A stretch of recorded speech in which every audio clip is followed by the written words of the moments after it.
तो पुणी थरे जुक्त 2 रेजल्ट केबे बाहरिबो ए नहीं बड़ इनफॉरमेशन टी आसी जाइछि।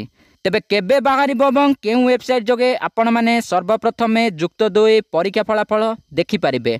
ता सह अनेक छात्र छात्री माने मध्य चाहि बसिचंती जे जुक्त 2 परीक्षा फलाफल केबे प्रकाश पाइब। देखंतु आजिर भिडियोटी पूरा इनफॉरमेशन पाई जाई परिबे। जानिया पई भिडियोटी को शेष पर्यंत देखंतु। आम चैनल सह जोड़ी रहे गले एबे चैनल को सब्सक्राइब करी पाखरे थिबा बेल आइकन को ऑल उपरे सिलेक्ट कर दियंतु। देखंतु सीएचएससी रो सूचना मुताबक जे मे मासर शेष सप्ताह सुधा जुक्त 2 रिजल्ट प्रकाश करा जिवो बोली सूचना देखिबाको मिलिछि। अर्थात जून मास आरंभरू जुक्त 2 परीक्षा फलाफल प्रकाश करा जिवो बोली सूचना मध्य देखा जाइछि। तेबे ए वर्ष टिके विलंब रे खाता देखा सरीथिबा बेले उक्त समय सीमा मध्य रे जुक्त 2 रिजल्ट प्रकाश करा जिवो बोली बोर्ड पक्षरु धार्य करा जाइछि।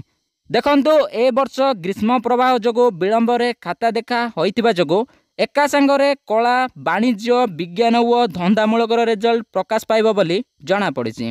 तेबे रहिला केउ तारीख रे एवं केउ वेबसाइट जोगे आपण माने जुक्त 2 रिजल्ट देखि पारिबे।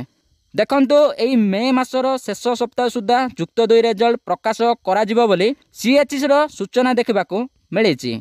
माने जून मास आरंभ होबा पूର୍ବरु आपणकर जुक्त 2 रिजल्ट प्रकाश पाई जिवो।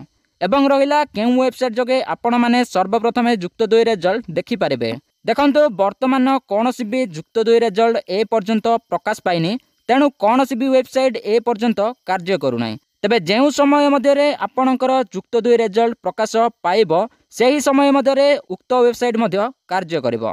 तेणु आपण माने व्यस्त होबार कोनोसी भी कारण नाही, उक्त समय सीमा मध्यरे आपणकर रिजल्ट आपण देखि पारिबे।